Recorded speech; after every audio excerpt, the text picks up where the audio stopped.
All right, everyone, welcome back to another week of Just Jossin. I am one half of the dynamic duo. I'm Sabrina Hannon. And I'm Jasmine Heron, the other half of your hosts. This week we are discussing Surprised and Innocence. These are big arc episodes. Yes, big arc episodes. This is season 2, episode 13 and 14. Now, these are kind of the cusp of our season 2 arc. Yes. This is the episode where Buffy loses her virginity and suffers some very big consequences because of it. Well, the consequences don't technically kick in until the next episode, but This is correct. These episodes very much so run together. They are part 1 and part 2 with 2 different names. Yep. And Surprise, it's a doubleheader because there's a surprise party for Buffy going on because it is her birthday. But then also, surprise! Having sex takes away Angel's soul. Yep.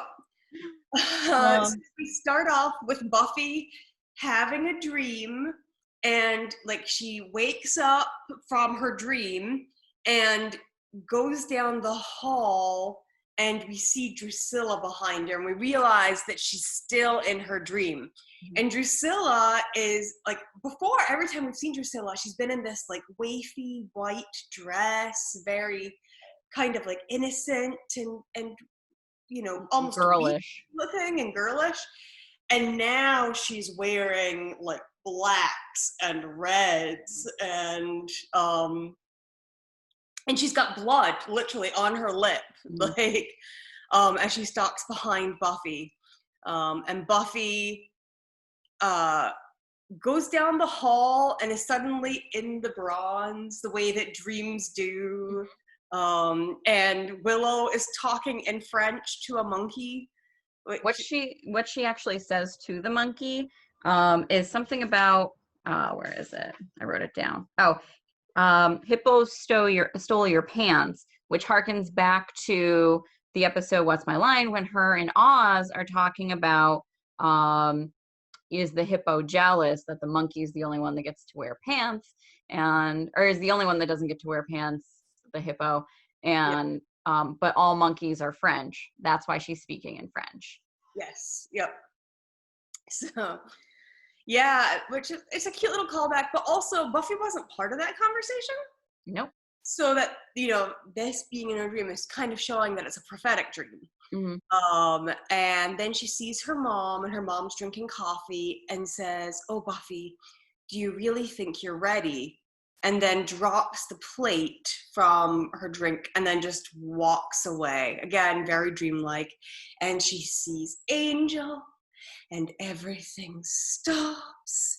And she moves to him, and he moves to her, and everything's fading out. And then Drusilla kills him.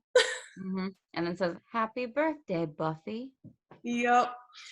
Juliet Landau just being wonderful. And indeed, so how Buffy sees her in her dream is how we will see Drusilla for the rest of the series, basically. She is back to full power. She is no longer the little scared, sick girl. She is now full-on woman, and she is ready to cause terror, and is physically able to do so. So Buffy wakes up, and before school, she rushes to Angel's apartment to make sure that he's okay because she had this dream. And he shuts her up with a kiss. And I actually asked my husband this last night. Have you ever actually shut someone up with a kiss or been shut up by a kiss? Are you asking me this? I thought you were going to tell the story about... I'm asking you, have you? I asked him this. 100%, yes. Oh, I have never. I think if I was ranting at someone and they were like, "Yeah, here's my face," I would be like, "Whoa, buddy!" Yes, I love you and your lips, but I am having a freak out here. I'm not saying that it worked. However, So I've been both the person to receive the shut up kiss and to give the shut up kiss. The giving has worked better for me. Receive, no, I have an anxiety disorder. Kissing me will not stop my rant. But I was just like, what? Like, I was thinking, it always happens in romance novels and in romantic TV shows where the kiss just blows everything out of your mind. And I'm like, but does it actually happen in reality? Like, for teenagers, I think so. Like, I think once you're an adult, it doesn't really happen. But for teenagers, absolutely. Like, especially teenage boys, in my experience. yeah, I didn't do too much kissing of teenage boys, so. Yeah, and I don't think you're going to start now, so. No, I'm not going to start kissing teenage boys now, so I must have missed out on that. You weren't missing much. Yeah, and then of course we get the awkward banter of seeing you at bedtime. Buffy wants to see Angel at bedtime. Angel wants to see her at bedtime, which is his morning time. Yep.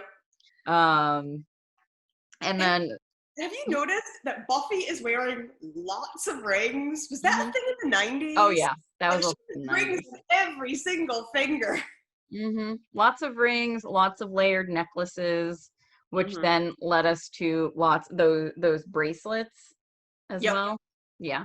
So it's just a lot of jewelry all of the time.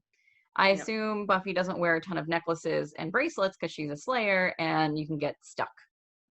Well, but again, I think I had this conversation with you that Kendra is wearing like a metal necklace, right? Like almost like a choker right around her neck. And I'm like, hey, that's awesome. That necklace doubles as battle armor. Yeah. Well, Buffy's rings, I mean, that's going to pack an extra punch. That's true. That's true. And she does wear the cross necklace a lot. Or multiple cross necklaces, if you know, like she's got the big chunky one from Angel and she's got like a smaller daintier one and the jeweled one, which we only see after these 2 episodes happen because she stops wearing the one from Angel. Yep. But yeah, so Buffy, has to get to school, so there she goes off to learn, which she never goes to class, but still. With Willow. Wearing her cute little like beanie hat and like, very 90s. And so they're having a conversation, and the conversation ultimately is like, are you going to have sex with Angel? See him at bedtime. I see him at bedtime, and Buffy says and so this is her, she's 16, about to turn 17. She says, what if I never feel this way again? Yeah. Which for a Slayer, you might die before you ever get to feel that way again. But for anyone else, yes, you will. Yep. Right? But when you're 16, you think this is it because, I mean, there's the hormones, but also this is a completely new experience to fall in love, and teenage love is so intense and awful. And awful. And awful. Everything feels like the end of the world when you're 16 and 17, and Buffy actually does continually deal with the end of the world at 16 and 17, but so then they switch the conversation about Oz and love Oz. And she's like, oh, he's a senior, maybe he's too old for me. And Buffy's like, my boyfriend had a bicentennial.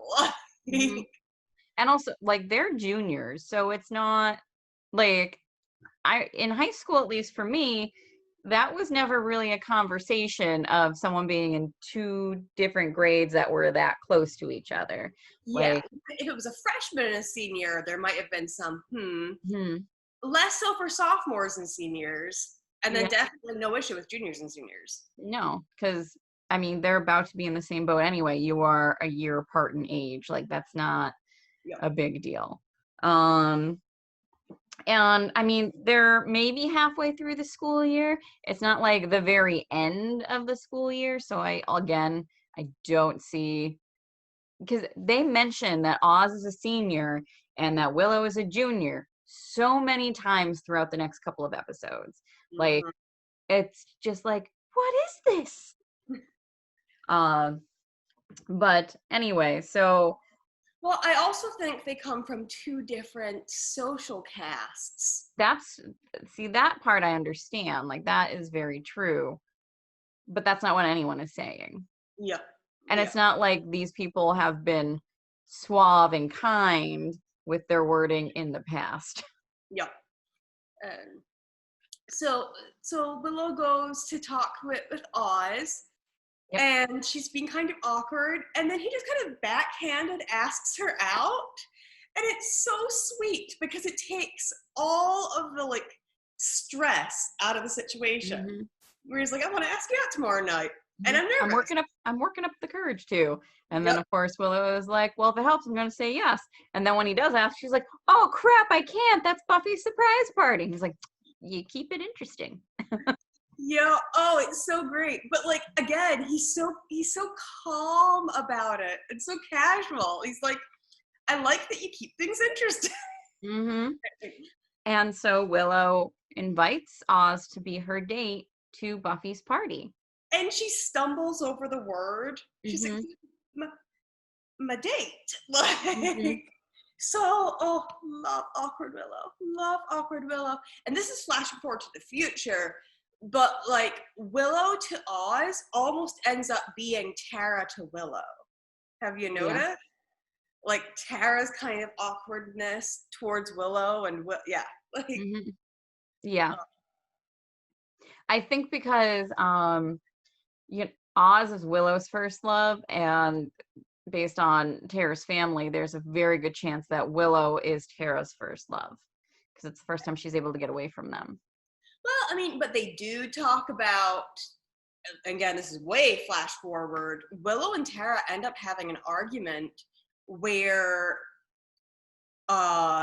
Willow's like, I'm new to the lesbian thing, and you're not. Like, you're more experienced in that way. So it looks like maybe Tara did have previous girlfriends.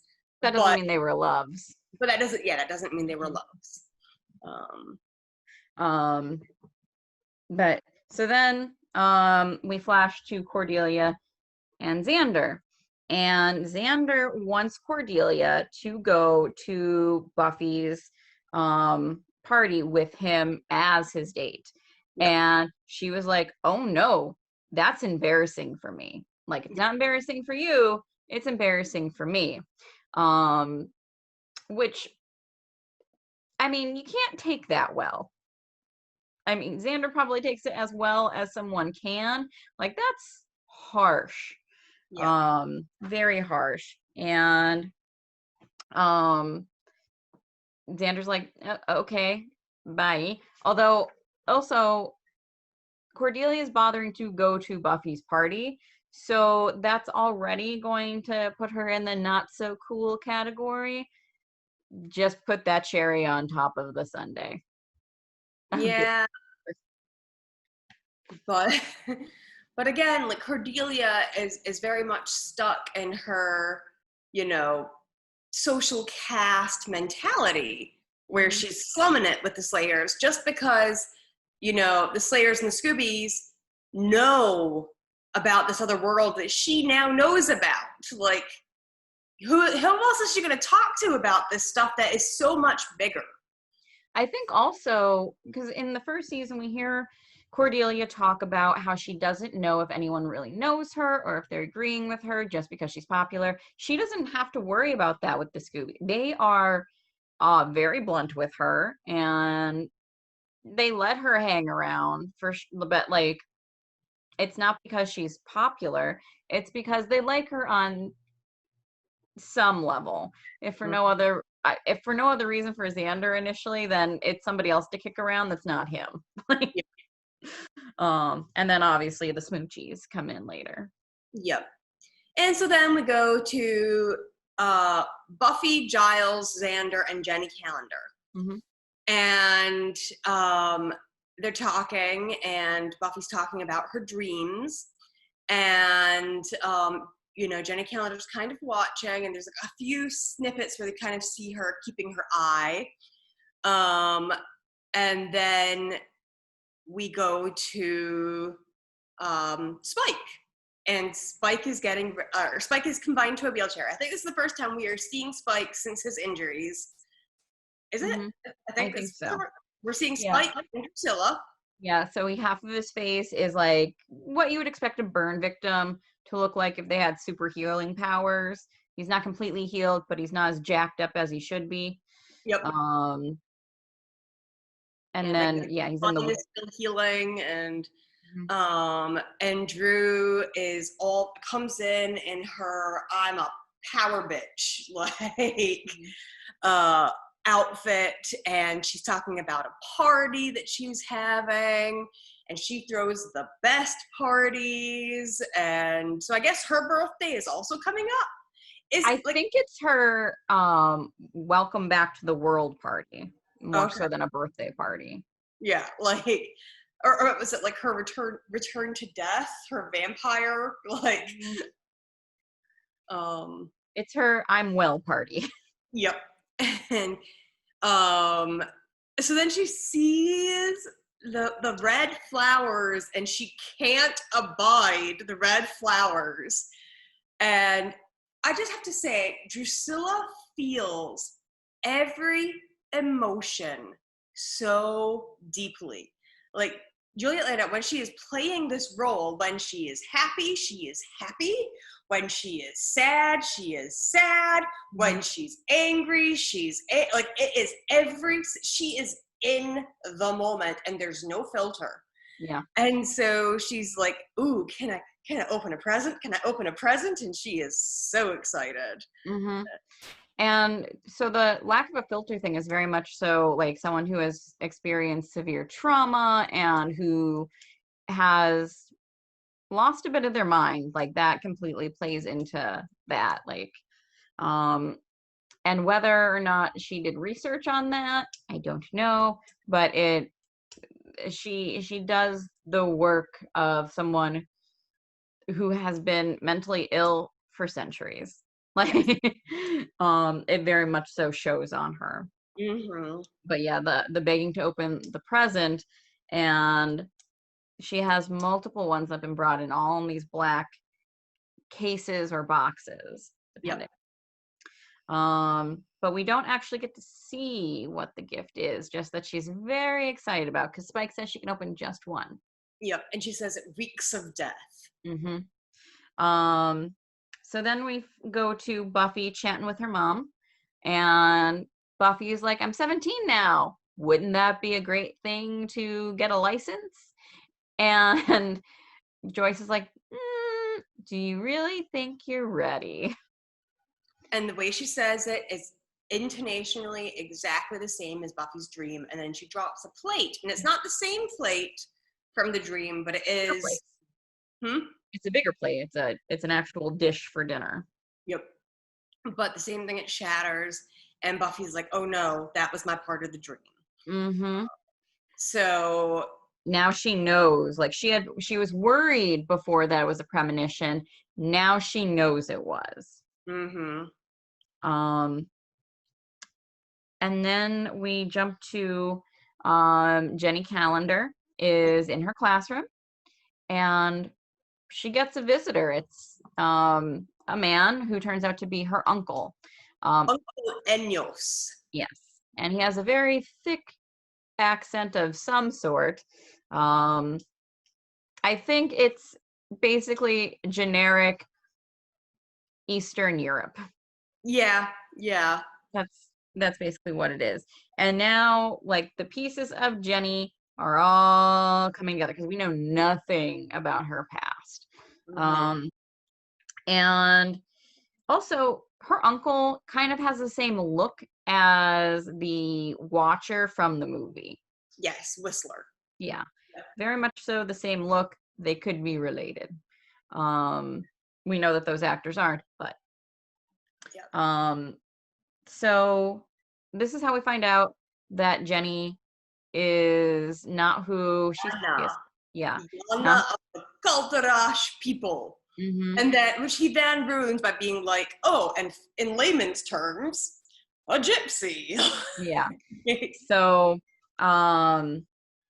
she's basically been sent to Sunnydale to make sure that Angel suffers. Yes. Much like Buffy has a watcher who's supposed to help, Angel has a watcher too that's supposed to make sure he suffers. Yep, and the elder woman of the clan has been casting bones and letting them know that the portents say that his pain is lessening. Mm-hmm. Which Jenny automatically knows is Buffy. And she's saying, like, I'm doing the best I can because she certainly can't get rid of the Slayer. Like, that is not an option. Although it seems like it's about to be an option later on. And her uncle's like, look, I don't care what your little issues are here. Do your job. Like, you have an obligation to our people and you will fulfill it. End of discussion. Yep. And she's like, yes, uncle. So that's the end of that conversation with him. Then we go back to the library and Buffy's, friends are all there and they're like, I guess we're canceling the party. And Giles is like, absolutely not. Buffy only turned 17 once. She will forever be in danger. We are having this dang party. And I'm like, you go, Giles. Yes, put your loafer down. Put that loafer down. Is it a loafer? Yeah, I guess it would have been a loafer. Yeah. A fancy dress shoe. I feel like while he's in the library, it's probably a loafer. Kids drag in the worst things. I know. So Jenny basically like intercepts Buffy on the way to the library and says, oh, Giles says I need to take you to this place. He had to get a book. He had to get a book, which is a very, Giles worthy excuse. Yep, Sherrod. And so she talks to give her a ride. Buffy's like, are we heading to the Bronze? And Jenny's like, oh, I don't know. Like, I just have an address. Mm-hmm. Which to us, after hearing that conversation with the uncle, it can seem like Jenny's about to off Buffy. Yeah. Like, it very much so sets that up.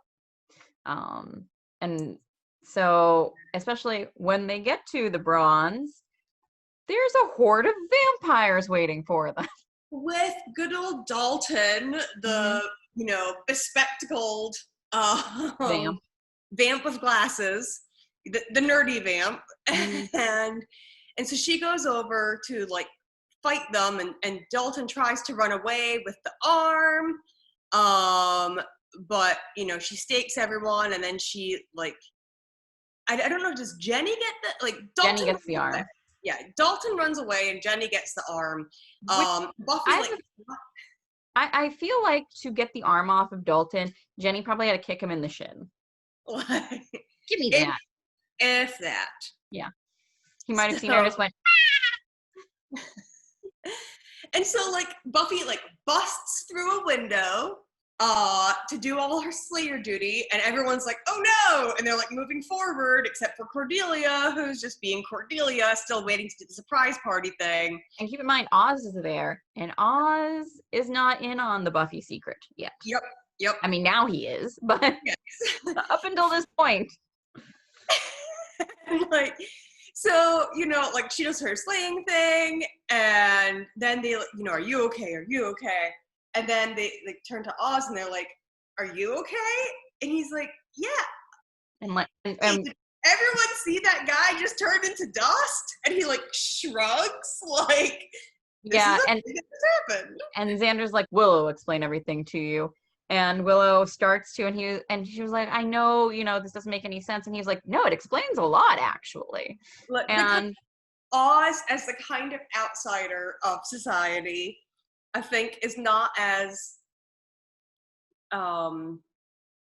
clouded mentally as the rest of the Sunnydale population seems to be. But the Sunnydale population is really good at not noticing what's going on around them. And Oz is very perceptive. Oz is very perceptive. I don't think so. Everybody else is in deep denial about what's going on. Like, I think that they're actively choosing to believe that there's all of these gas leaks and that it's normal that so many people die and da da da da da. And, you know, at some level they recognize what's going on, as we find out when they give Buffy the class protector. Oz, I don't think it's that he's more perceptive. I think it's that he's not as delusional. He knows what he's been seeing. And he's like, this is really weird, but I don't have an explanation for it yet. Mm-hmm. And so when they give him the explanation, it's just like, yes, I'm not crazy. This makes sense. Mm-hmm. But so then Jenny brings in the box with the arm, mm-hmm. which then tries to strangle Buffy, and very strong. It has a very strong grip. Yep. And they reveal, this is the judge, and Giles is like, the judge? This is he? Yeah, because Angel said, like, you know, he was a myth or a legend before Angel's time. And then Angel tells us that legend, that basically, you know, he is this monster who would burn the righteous and let the evil ones flourish. And he could do it just by looking at someone. He's a way to bring about Armageddon. Yep. But armies came together and they weren't able to kill him, but they chopped him into different pieces and spread his body across the globe in very hard to reach locations, so that he would be difficult, if not impossible, to put back together again, like Humpty Dumpty. And clearly this is what Drusilla's big present is. Mm-hmm. It is putting the judge back together. Yep. Jenny jumped at this opportunity and says, like, this arm has to get out of here. Angel, you should do it, because it'll take him a couple of months. Yep. And she's like, you're the only one who can protect it while getting it out of here. You know, like, no one else, even though they could go on planes, can really protect it for a long period of time. And Buffy's like, but it's my birthday and you're sending my boyfriend away for months or years? Like, what? And so, you know, go ahead. This is Jenny Calendar's attempt to separate them, to cause him more torment. Yes, and it's honestly the least harmful of the way she could do it, because he is providing a vital function in doing this. Also, this signals the first birthday that Buffy has, that her birthdays will be complete crap going forward. Like, nothing good happens on a Buffy birthday. It is like how on Halloween the vampires and monsters don't come out. Buffy's birthday is when they do. They're just like, we're here to party too. Yep. So we go back to Drusilla, who is very upset that she is missing a present, you know, because she needs the entire set. Mm-hmm. And again, just this acting. She looks so peaceful as she takes off the glasses and puts them on the ground and then stomps on them. And then she closes her eyes and she takes a deep breath and she goes, make a wish. I'm going to blow out the candles. And she says this as she's about to gouge out Dalton's eyes. Mm-hmm. And again, just the movement from like tantrum to peaceful to, like, you know, intent, murderous intent is just very, she hits every mark. Mm-hmm. And so Spike is the voice of reason, is like, why don't we give him a chance to, like, make this better? He's the only one we have that has half a brain. Yep. And she's like, fine, basically. And again, she's like, and then once she has accepted it, there's no grudge holding. She picks up the glasses, puts it back in his head, pats him on the head, and goes, okay, off you go. Like, be a good little doggy. Good little doggy, off you go. So now we pop on over to docks as Angel's about to steal away on this boat headed to who knows. And they're doing their long drawn out goodbye. Angel gives Buffy her birthday present, which is iconic at this point. Yeah, the Claddagh ring. And he explains how it works, like what it all means, and that she should wear it with the heart facing towards her, meaning that she belongs to someone. And then he shows her his ring, his Claddagh ring that he's wearing. Yeah. Claddagh rings. When you are single, you wear the ring on your right hand with the heart facing outward from your body. When you're in a relationship, you wear it on your right hand with the heart facing inward. And if you are engaged, you switch it to the left hand, your engagement finger, with the heart pointing outwards. When you are married, switch it back. Yeah.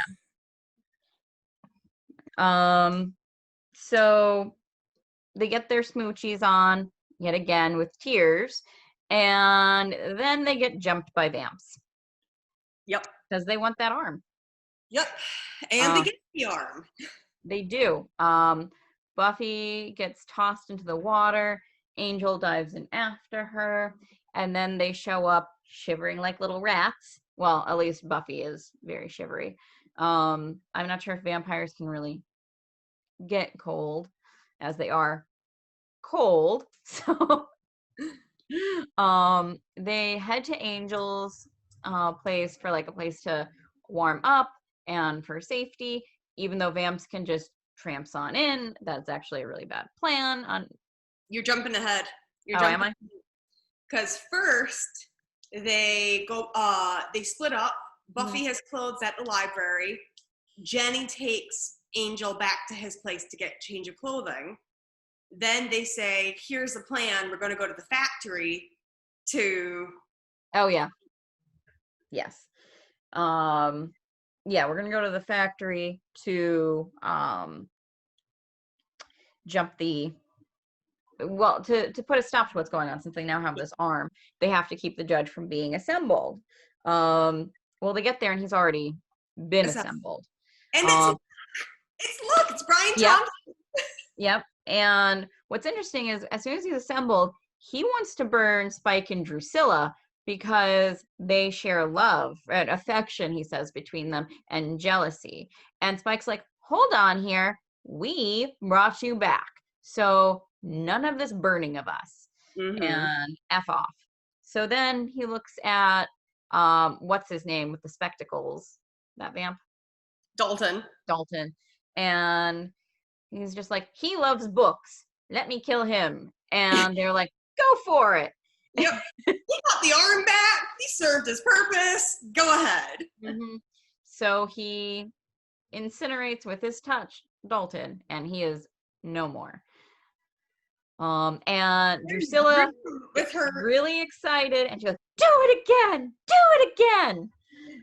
Yep. And it's the most excited we have seen her ever. I don't think we ever see her that excited again. Probably not. It is the best party trick for her. Oh yeah. Very best. She does love a good murder. And this is her burning other vampires. Like, they haven't even reached humans yet. So like, even vampires are too human for the judge. Yes. Except for the truly evil of the vampires. But so and Spike, I don't know if it's here for a little bit later on, he's just like, all right, let's get with this killing. And the judge is like, I'm not at my full power yet, because Spike's like, I thought you could just look at someone and they would go poof. And he's like, not yet. I'm not at full strength. Which makes sense. He's been chopped into bits for a while. Yeah, centuries of being dismembered. It might take him a hot minute to like I don't know. I kind of picture like Sally from Nightmare Before Christmas when she's like sewing her arm on. I imagine like his, like mystically, his cells and whatnot and muscles are just like sewing themselves together. Yep. And once that's all done, his power is like good to go. I have no idea if that's how it actually works. That's just how my brain works. Yep.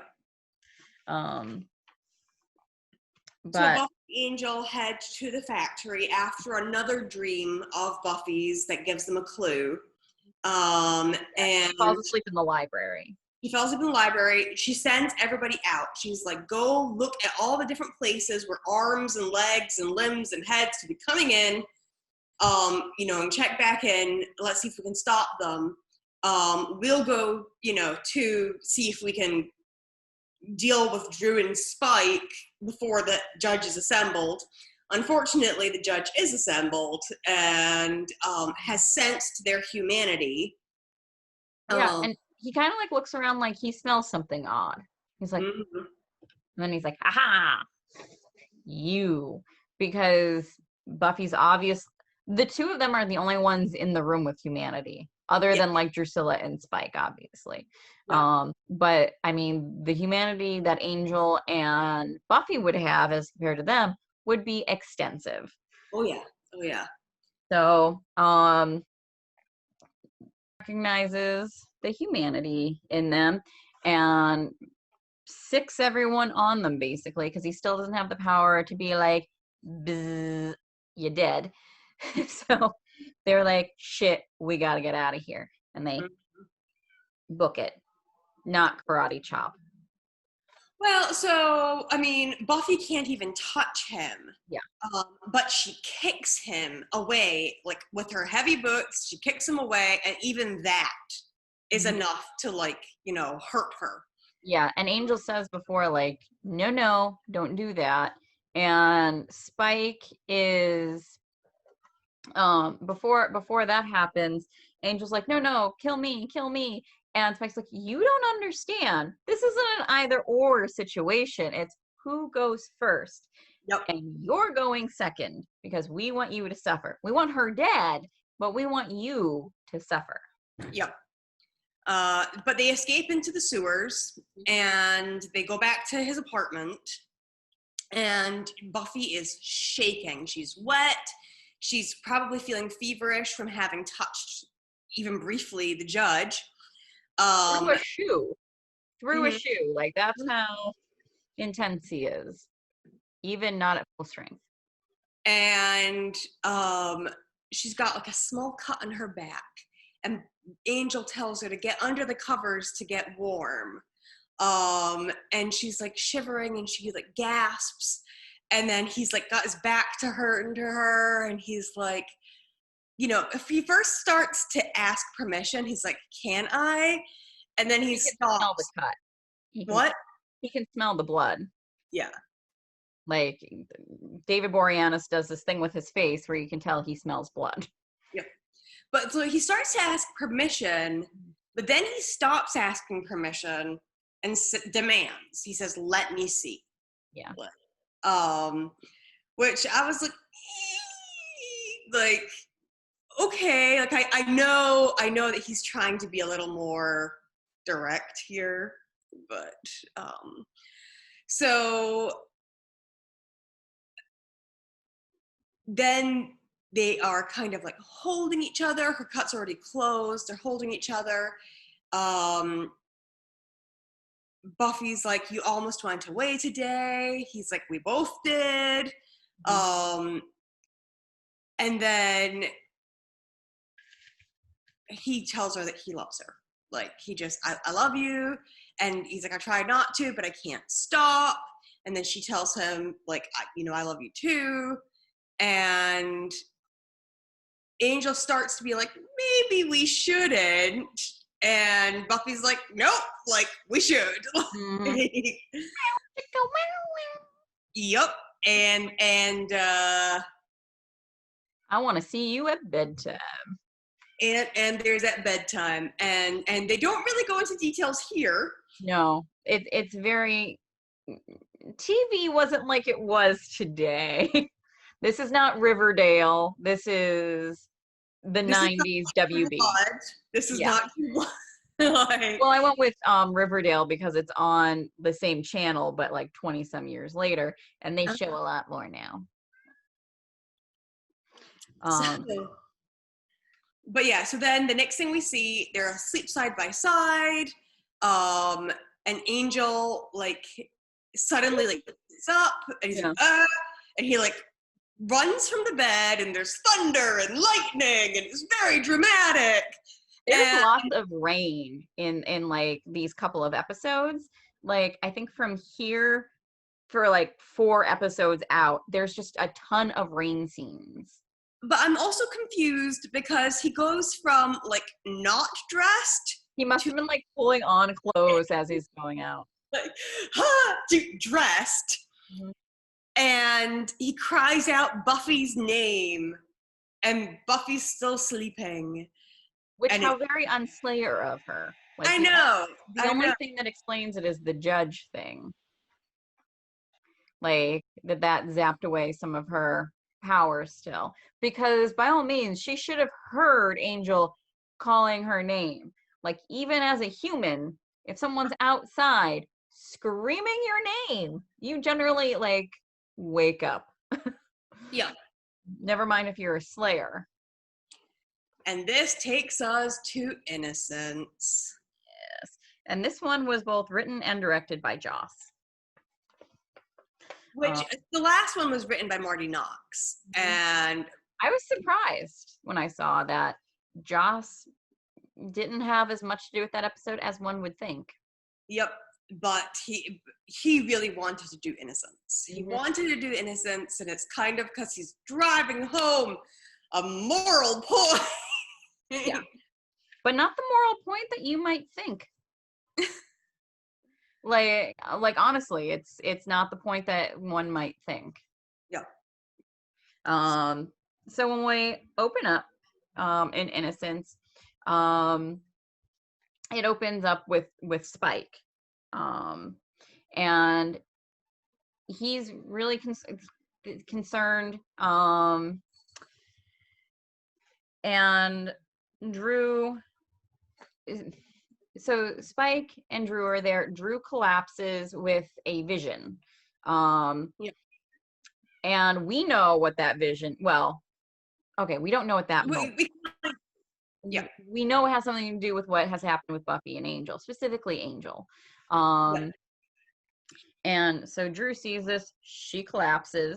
And you have to imagine that to Angel.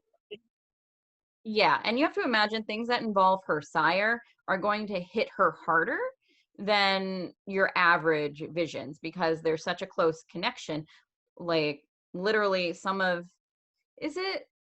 they have to feed off that person's blood, right?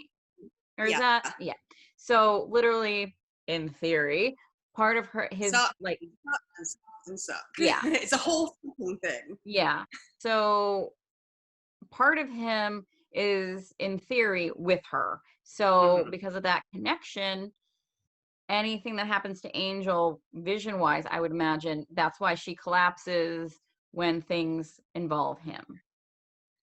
So we have Angel in the alleyway screaming out Buffy's name and lying on the ground, and then a woman, and there's like party music going on, club music, and the woman's smoking in the alleyway, and she goes to check on him. Do I need to call an ambulance sort of thing? And he says, no, the pain is gone. He jumps up too, and you can tell like his voice is different. And the way he stands, the way David Boreanaz stands is different than how Angel typically presents himself. Like his head is up higher. His back is straighter. Because like Angel with all of his brooding is kind of like, not crumpled, but a little bit. His body language is more in on itself. Yep. And Jealous, however, is here and proud. Yep. So I have a question though. So he bites the smoker woman in the jugular, drinks her blood, and then exhale smoke. That's not how that works. Smoking is so bad for you, Jasmine, that if a vampire bites you, they will pull the actual smoke out of your blood. Didn't you know that? I was like, what? Like, no! It's a great visual, but it makes no sense. Yeah, you can't think about it, because if you think about it, you're like, nah. Like, but I do like the idea, and they touch upon this later in the show, of if someone has something in their system, it affects the vampire. Yeah. Which is why people would, drink. Or not even later on the show, earlier, Spike, when he went to whatever the hippie thing, Woodstock, there we go, watching his hand move. Yep. But yeah, sorry, continue.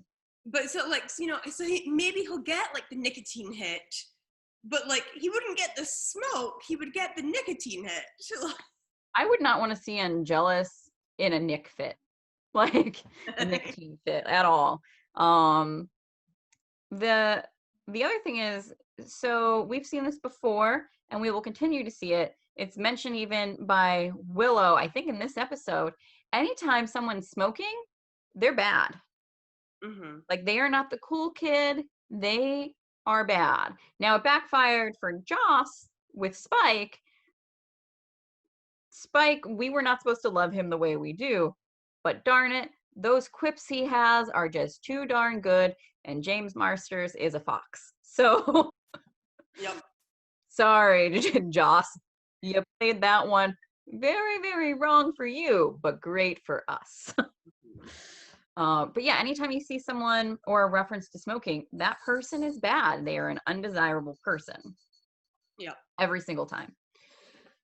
Buffy wakes up, Angel is gone. She's concerning. Yep. And so she gets dressed and she leaves to find him. But also she's like, she just had sex for the first time. Mm-hmm. And she wakes up and the guy that she just had sex with, that she just proclaimed her love for, is gone. Mm-hmm. And there's an extra layer of like, he could be dead. Because like maybe he heard something and he went out there and the judge was like, zap, but they didn't know Buffy was there and they're out looking for her. Like she doesn't know. She has no idea where he is or if he's alive or dead. Mm-hmm. And this has a little more meaning to it than when someone is angry that someone gets home late. It's like, I didn't know if you were alive or dead. Like, this is someone who's actively trying to kill them. Yep. So then we go back to the factory, and Drusilla's naming all the stars, and she's named them all the same name, and there's a terrible confusion. Mm-hmm. Yes, I love Drusilla in that scene. I know. She's lying on, like, is she on like a pool table or something? Like, she's on some kind of table. It's on their like dining room table. Sorry, the cat was being troublesome there. I think it's like the table where the judge's body parts had all been laid out, but also where she went ham on those roses. Mm-hmm. And so Angel shows up, and he is snarky, mm-hmm. and he's just, mocking them. And Spike's like, hey, judge, kill him. And the judge is like, I can't. He's got no humanity. Yeah. And Angel makes something like, it kind of itches. But, like, he killed Dalton. Yeah. So it's not like, he can't kill vampires. Yeah. It's that Angelus is so evil. There's no humanity. Yep. Like, there's no connection to anyone. Which makes me think he might have gone ahead and killed, not Daria, dang it. Darla, all on his own. No humanity. There'd be no, like, real reason, like, if she really got in his way, to not get rid of her. And so, yeah, like, Spike and Drusilla are so excited because he was their like, you know, grandsire and sire, and he's back. I'm not sure how excited Spike is, honestly. Because even like he makes like a jab at him, like About it being the made me Slayer's sick. lapdog? Yeah. And like Spike and Angel, even in flashbacks, never had that great of a relationship. Mm-hmm. So I don't think he's that excited because now Spike's in a wheelchair and now he has to contend with Angelus being back, and Drew is over the moon. Like that does not escape Spike's attention. Yep. And yeah, so but he kisses Spike. Like he like snarls at him and then gives him a big old smooch, and like there's a bit of giddiness there. And yeah, so he says, hold off for a day. I want to get revenge on Buffy. She made me feel like a human. Like, Yeah. Go sees them before the scene with Drusilla and the stars. is it? Yep. Okay. And because that's where the note is that she doesn't tell anyone what's happened. She's there asking where Angel is. Okay. Because I make a note that Angel also, Drusilla and Spike, I think it's Spike specifically asks, what happened? How did this happen? You wouldn't believe me if I told you. Neither one, which I thought was interesting that Angelus isn't doing the locker room talk thing. He doesn't tell them what happened exactly. It could also be that he doesn't want them to have some sort of power over him, but well, and so one of the other things is like before all this has even happened, when Buffy wakes up in the morning, she goes home to change her clothes before going to school. And her mom was like, oh, you were staying with Willow last night, and kind of makes a comment of, you look different. Like you look, you know, and did you feel different after your first time having sex? Did you have the feeling of, I wonder if everyone can tell? no. No? No, I didn't. And later on, Buffy's mom will say, like, you look the same to me, like, when they're celebrating her birthday. But, I mean, did you have that feeling? There was definitely, like, after having sex for the first time, there was walking around thinking, wow, I've had sex. Yep, I've had sex. Wow, I've had sex. Yeah, but you weren't like, oh, I look different. No, but I felt different.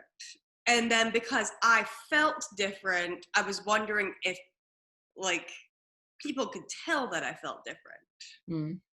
Like, I was like, oh, this, you know, this big thing has happened for me, at least, you know.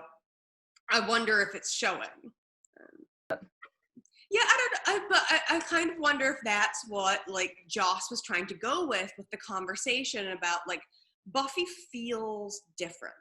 Like, and also she is feeling insecure. Yeah.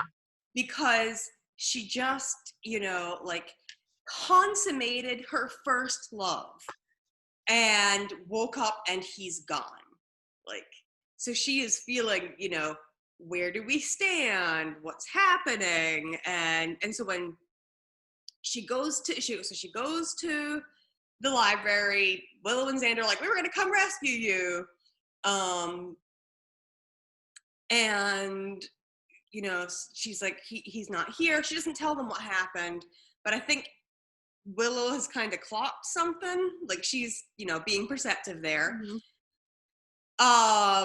Xander and Cordelia are looking for a way, now that they know that the judge is alive and reassembled, they're looking for a way to kill him. And they're doing the whole no weapons forged thing. And then Xander and Cordelia are making out, and Willow sees them. And she runs out, and Xander follows her, and she says, you know, he's like, it doesn't mean anything. And she goes, no, it means that you would rather be with someone you hate than be with me. And so she's still, I think this is the final break of this crush that she has had for years. And So she runs off, and me, like, even though I know what happens at this point, I'm just like, don't run off by yourself right now. You don't know it, but Angel is lurking in a very bad way. Yep. Yep. Also, there's a judge afoot. Don't run off by yourself. Yeah. There's a judge of. So Buffy decides to head back to Angel's place to see if he's there. So she goes in and she walks over to the bed, and I think the sheets are different. I could be wrong, but I think the sheets are different. They might not be. I'll have to go look. It might be from a different episode that the sheets are different, but at some point those sheets are changed, either from another episode or from the night before. Which, if the sheets have been changed, one, that's surprising that Angelus cares, but it would be more indicative of his character change. So she's there, mopey by the bed, and Angelus walks out, and we get like the like ominous sound that happens to like the sound effect. And he's not like, hey, I'm soulless. He's just playing it off like, hey, yeah, whatever, man. Like, yeah, I've had sex a bunch. I thought you were a pro. And like, so he starts off with like, oh, why would I want to stick around after that? And she's like, was I not good? And he's like, no, you were a real pro. Like, making these just cutting sexual comments to degrade her. Mm-hmm. And Buffy says the emotional thing that she thought bonded them together, which is, I love you. And this is as he's on his way out the door. And he goes, yeah, I love you too. And just totally demeans everything that she thought that they had. For her, having sex with Angel was a culmination of her expression of love. And there's this concern for her of, was this just a physical act, or was it love? Mm-hmm. And he's making her feel like it was just a physical act, that it didn't mean anything. And that's not even that it was just a physical act, but now that he got what he wanted, he is out of there. Mm-hmm. Like, he never had feelings for her at all. It's not even about just this about a physical act. It's, you're nothing to me now, and you never were. Mm-hmm. Also, though, I want to point out, this is when we first see Angelus in the leather pants. I missed that. Yep. Must add that back for a rewatch. Mm-hmm. Innocence. And the leather pants become part of his whole ensemble. I remember as maybe a preteen or like 13, MTV used to have this show where like number one fans would get to meet like the celebrity, and David Boreanaz was on it the one time, and like the fans, they'd kind of like kidnap them, like in those weird things that MTV would do, and then they'd shuttle them off somewhere, and they'd have like a one-on-one meeting with them. And this it was when season 3 of Buffy was being filmed, asked if the leather pants would be coming back. That was her first question. And that has always stuck with me, because I think at that point I just started watching Buffy, and I started with season 3 because that was airing and we didn't have streaming services. So I was like, what are these leather pants? David Boreanaz in leather pants? Ooh! I was very excited when I finally got to see him in said leather pants. Sorry, that is my tangent. I love it though. I love it. So Jenny goes to her Uncle Enyos, and she's trying to be like, we have to figure out something else. I couldn't get them apart. And he's like, it's too late. Mm-hmm. It's too late. Angel is soulless again. And Jenny's like, say what? Yep. So go back to school. Willow returns, and she tells Xander, like, we're not okay. Mm-hmm. Like, I think you need serious help. but we're dealing with the judge right now, so like, Yeah.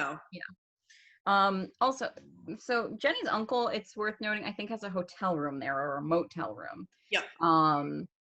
He doesn't have an apartment, which is an Yeah. important thing. But Xander actually has come up with a plan.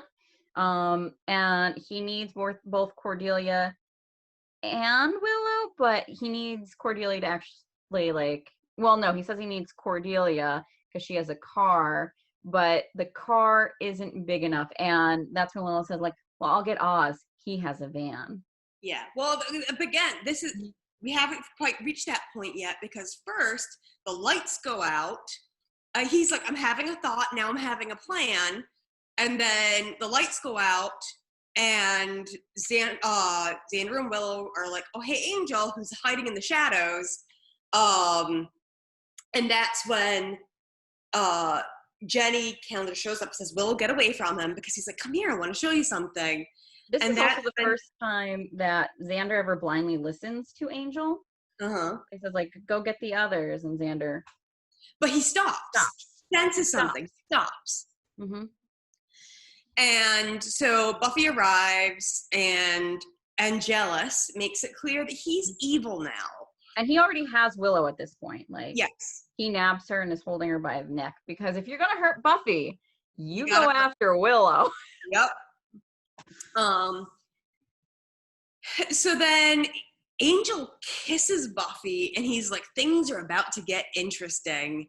And he leaves, and Buffy's just like devastated. Now, he doesn't give up Willow willingly. Xander puts a crucifix in his face. And he does that.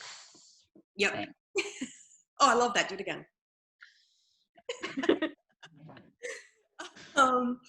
So they're in the library, and Willow's comforting Buffy, and they're all talking about it, and they're like this can't get any worse. And then Xander's like, I have a plan. Mm-hmm. And Cordelia's like, nope, there we go. That's it. It's worse. Yep. And that's when we have the whole, I need Cordelia, and we need a big van. And it's like, okay, well, I'll get Oz. Oz has a van. And this is also the first time that we learn that Xander has retained his military knowledge from Halloween. Like, and a lot of knowledge, as we find out throughout this episode. Like, it's really packed into his brain, which is maybe why he can't hold any other information in there. But in the meantime, Angel goes back to the factory to basically gloat to Spike and Drew about, what he has done to Buffy. And, because, I mean, he leaves her just, like, laying on the floor, like, heartbroken. Yep. Like, she feels completely powerless, which is a big deal for a Slayer to feel powerless. And then this is when Drew says the line, Drew realizes that Angel wants to hurt Buffy like how she hurt her, but she says it like with this glee. Yeah, and she's enjoying her newfound insanity, or old found insanity, but like she enjoys the idea of like, oh, you're going to make her special the way you made me special. And even though she was very mad when it was Angel and she was torturing him about that. And Angela says this line, to kill this girl, you have to love her. Or to kill this girl, you have to love her. Yeah. It's also important to note that Drusilla, prior to Angel becoming Angelus, calls Angel Angelus. Once he becomes Angelus, she calls him Angel. Yeah. And I think because from her perspective, evil Angelus is her angel. That's the only thing I can get to make sense out of Drew and her logic. So Buffy goes home, and she sees the cross that Angel gave her, and she just starts sobbing, like this deep, heart-wrenching sobbing. And she's lying in bed, and she falls asleep, and she's dreaming about when they were making love. And for her, it wasn't having sex, it was making love. Mm-hmm. And then all of a sudden they're in a graveyard, and Angel, not Angelus, Angel is standing over the grave and says, you need to know where to look. Yeah. And turns to Jenny Calendar, who like pulls back her veil at the funeral, and Buffy wakes up and she is in like power mode and like power walks through the school, goes up and attacks Jenny Calendar in the middle of a class. Yeah. Yeah, Giles is there, thankfully, but there's a room full of students, and one says, like, do you want me to get the principal? And Giles is like, no, I've got this. You're all dismissed. Go. Mm-hmm. And he's like, what the hell's going on? But in a very British Giles way. But then Jenny reveals what had happened. She reveals, and so like Buffy's ire is, justified. Mm-hmm. And now Giles has a lot he has to deal with emotionally too, because the woman he loves has been lying to him this whole time. And I imagine there's a bit of being pissed off because she was up in his face about his past and put him through hell for weeks and has only just recently forgiven him. Yep. And so Buffy's like, so it was me. And Jenny's like, yeah, I think so. And Angel's like, not Angel, Giles is like, huh? And then he goes, oh, like, got it, made the connection. And it's kind of like the father finding out that his daughter has had sex. He's just like, okay. So Buffy says, curse him again. Like, give him a curse, give him his soul back again. And Jenny Calendar's like, I don't know how to do that, but I'll take you to my uncle. Mm-hmm. Yeah, she says the magics have been lost even to her people, for a long time. So yeah, she says she's going to take him to the uncle. Unfortunately, Angelus gets there beforehand, but the uncle's thinking that it's Buffy and Jenny that are there. Because he says, I knew she would bring you to me. And Angelus is like, yeah, but how did Angelus know? Like, how did Angelus know about Uncle Enos? The stalking? That's the only thing I can think of. I don't know. But or Drusilla? Maybe Drusilla. Drusilla is a good catch-all. Yeah. Yeah. So stalking and Drusilla. Drusilla did say someone's trying to, later, she's like, someone's trying to hurt our happy family, talking about Jenny. Yeah. So maybe she just perceived it already. Yeah. And so I think, so before Buffy and Giles and Jenny get to the uncle, and after Angel has been there, it cuts to Xander and Cordy sneaking onto the army base. Mm-hmm. And he tells Cordelia to wear something sluttier and trashier. Yeah. And she looks very Xenon of the 21st century to me. Like, she has this silver jacket that seems like it's from a different time period that has yet to happen. It's just a bizarre outfit, which I think is funny it's like the 80s met 1,000 years from now. That's what I would explain it as, for those who have not seen Xenon of the 21st century, and you have missed out. I haven't seen Xenon of the 21st century, so watch that on Disney Plus. Okay. It probably doesn't hold up well. So while, Xander is using his girlfriend to get onto base so that they can break into where the big weapons are. Mm-hmm. And the excuse he uses, is basically like, hey, she gets really hot and bothered. Let us into where all these missiles are. And the guy's like, sure, after Xander threatens to, get him in trouble for not having, several things not up to code. Mm-hmm. And so while all this is happening, Willow and Oz are waiting in the van. Mm-hmm. And Willow's like, do you want to make out? And Oz just goes like, what? whoa. And so then he tells her that, he fantasizes about kissing her. Mm-hmm. And she's like, yay. And then he says, but I'm not going to kiss you. She's like, And she's like, why not? And he's like, because your reasoning behind it is cheapening it. And he specifically says to her, in my fantasy, when I'm kissing you, you're kissing me. mm-hmm. And I just love his phrase, like, well, to the casual observer, it would seem like there's like you have some weird feelings for your friend Xander.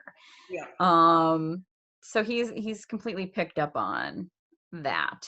And that she's looking to get back at Xander.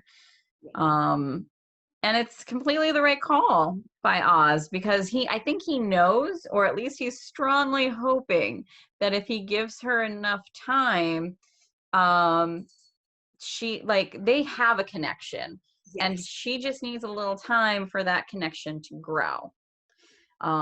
Most people wouldn't have stuck around for that, especially like Oz definitely does have other options. He is in a band, and we all know that is like catnip to some folks. He did say that he was living groupie free though. He's going clean. Yeah. But he says to her, that's okay, I can wait. Mm-hmm. And it's just Willow speaks. Such respect for Oz. Like, yeah. Oz. High school Oz. High school Oz, yep. Yeah. So then we go to Buffy and Giles and Jenny going to Uncle Enyos, and they discover Uncle Enyos is dead, and that Angel has used his blood to write above the bed, was it good for you too? Yep. And Buffy's like, he's trying to make it harder, but Giles says that. Yeah. Yeah, Giles says he's trying to make it harder for you, but he says he's just making it easier. I have to kill him. Yeah. So they meet back at the library, I believe. Yeah. Yep. With Buffy's present. Yep. Happy birthday, Buffy. I hope you like the color. And it's a rocket launcher. We don't see it yet. We just know that he's got this thing for her, and she's like, oh, it's perfect. And they're like, all right, well, where are we gonna go? Because they need lots of human victims, and the bronze is closed. What? The bronze is closed? And Oz is the one that says, I bet you they're at like the mall/movie theater. And Buffy tells Jenny she is not welcome to come along, and Giles sides with Buffy. Yep. Like, you heard her. Piss off, basically. Yep. So Angel and they go to the factory first. Yeah. Like, and see that they're not there, and then Angel and Drusilla are heading out with the judge, and they leave Spike behind, and Angel is taunting Spike as they leave Spike behind. So when everyone else shows up at the factory looking for the judge and everybody, they're like, no, he's gone, and Spike's kind of like hiding, keeping an ear out. If it was a couple of episodes later and Drusilla wouldn't have had her life on the line, if it was just Angel's life on the line, Spike would have rolled out and been like, this is where you can find him. Yep. But it would be endangering Drew as well. So based on Oz being like, I know where I would go to line up, and they head to the mall, which is where the judge is. He's already, like, they walk through, by they, I mean the judge, and then Drusilla and Angel, and like some other vamps are there too. And the hench vamps. Yeah. And they tell the hench vamps to like guard the exits, but the judge kills someone in the meantime, like one dude. Yep. Nobody notices. In fact, people are still pushing past the vampires to go about their shopping. Yep. Consumerism. It's definitely a statement there. And then the judge, we get to see a glimpse, because I don't think the judge is up to full power yet, because he's not necessarily looking at someone. Like, his first victim has to be somewhat close to him, but he connects through them, like a weird little he's like he's starting to do his, like, I'm going to connect all these people. It's like this electricity beam or laser beam of, burning, and everyone freezes. Mm-hmm. And then Buffy shoots him with a crossbow and it destroys his concentration. Mm-hmm. And so the humans all of a sudden are like, okay, run away. Like, and he was just like, didn't you know that no weapon forged by man can kill me? And she's like, that was then, this is now. And it's because it took an army of 1,000 men, right? An army of 1,000 men to defeat them. And now they've got a rocket launcher, which is like having an army of 1,000 men in one little package. And the judge, like, when she aims it at him, Drusilla and Angel know what's up and they're getting out of there. But the judge says, "What?" It's like, what is that? Or what does that do? What does that do? And that's when Buffy fires. And it's just, I love that. So it hits him, he goes kaboom! And there are pieces of him everywhere. Yep. And Buffy tells the Scoobies, go pick them up. We'll pick up the pieces. Poor Cordelia is like, we're on pieces duty. Yeah. And Oz is just like, what the crap is this? And she notices in all the chaos, Buffy notices in all the chaos, that Angel is making a run for it. She doesn't give a shit about Drusilla. Like, if this was any other time, she might go after Drew. I think also she doesn't fully recognize the threat that Drusilla is, because she's only seen weak Drew, and then her hiding behind the judge, I'm sure, in Buffy's mind. So she follows Angel, and again, we get this, it's raining inside because of the fire extinguishers have gone off. Also, the Scoobies, when she fires that thing, they hide behind a glass case. I know. That's like, that's a bad choice, guys. Real bad. But she chases him in now this rainy scene again. As Oz, it pans to Oz and he goes, arm, and he points like he's not picking it up. He's like, I'm new to this. He saw what that arm did previously. He's like, I'm not messing with the arm. There's an arm. Someone else want to get that? But so Buffy goes after Angel, and he like gets the drop on her a little bit. And initially during their fight scene, he is kicking the crap out of her, right? Like just taking her to town. But then he can't stop himself from taunting her and taunting her and taunting her. And he pushes her just a little too far. Well, she says that she knows that he is not the person that she loved. And he's like, maybe, but you made me the man I am now. And which is hurtful, But she tries to stake him. She can't. She does overpower him. She tries to stake him. She can't. And he laughs at her. So she kicks him in the balls. And before that, she utterly kicks his butt. Like, whatever, like, thrashing he was giving her before, she gives it to him 10 times harder, and then kicks him in the nuts and says, like, because he's like, you can't kill me. And she's like, not yet. Give me time. Yep. And it's always good to know that nut shots work on vamps too. Yep. And so Giles drives Buffy home, and she's basically talking about how she's put all of her friends in danger, and basically, like, asks Giles if he's ashamed of her. And she's like, you did act irresponsibly, but you loved him, and he proved multiple times that he loved you. You did not know what was going to happen. Like, I am not going to give you guilt. You're not going to find guilt here. And he says, you'll only get my support and respect. And so for me, in that moment, that is, so when I think a lot of stories of teenage girls losing their virginities is a story of them being punished, right? Yes. Like, And this starts out that way. I mean, that's very clearly but Giles stepping in and saying that he supports and respects her flips that a bit. Like yes, it didn't work out with this guy, but that's no reflection on who she is as a person. So I used to teach sexual education classes to college students.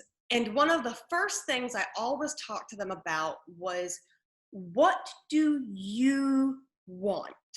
As long as you are making decisions based upon what you want and what you feel, and not someone else's like imposed ideals upon you, then you're not really making bad choices. Mm-hmm.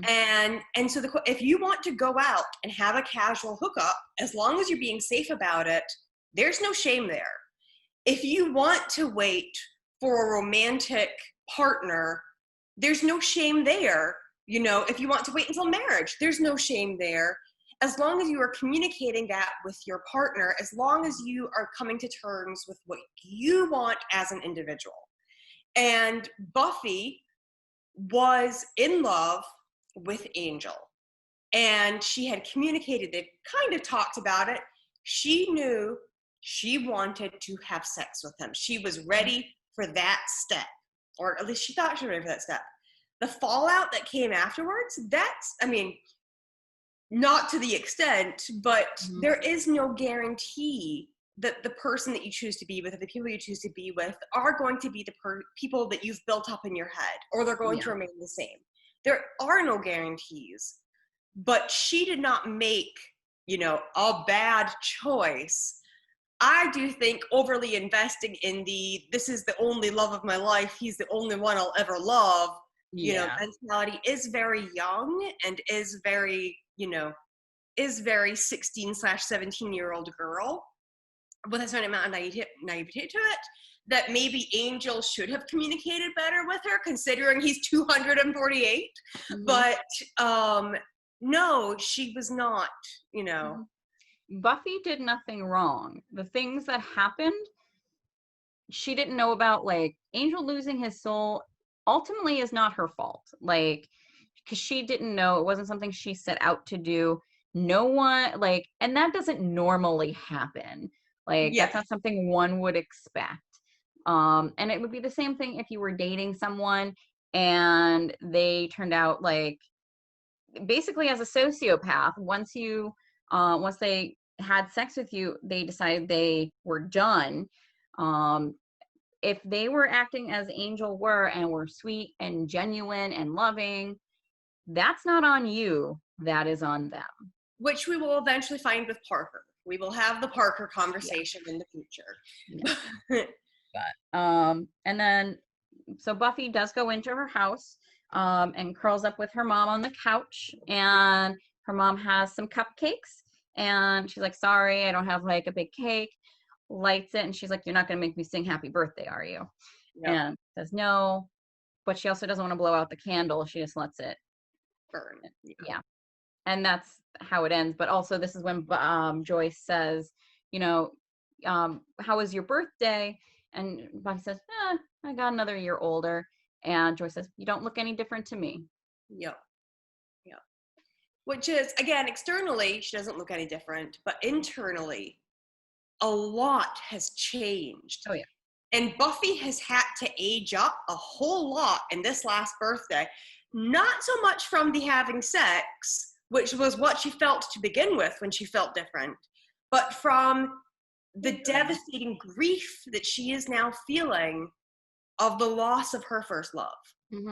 It's basically like Angel died. Yep. And so there was a lot that happened in these 2 episodes. As I said, they were kind of a part 1 and 2, but without the 1 and 2 names. A lot's changed for Buffy. These 2 episodes will heavily inform the rest of this season and a good portion of season 3. So we're going to get ready to party with Evil and Jealous in the Hellmouth, and we will see you in the Hellmouth next week. Yep. So next week we will be dealing with phases. and then also Bewitched, Bothered, and Bewildered. Yeah. Which are 2 monarch episodes, I think we'll call them, because they're kind of monster of the week, but they definitely have arc significance. I would say specifically Phases is more of an arc episode because that it influences 2 seasons after this heavily. Yep. But all right, well, we will see you next week. Yep. Thanks for just Jossin with us.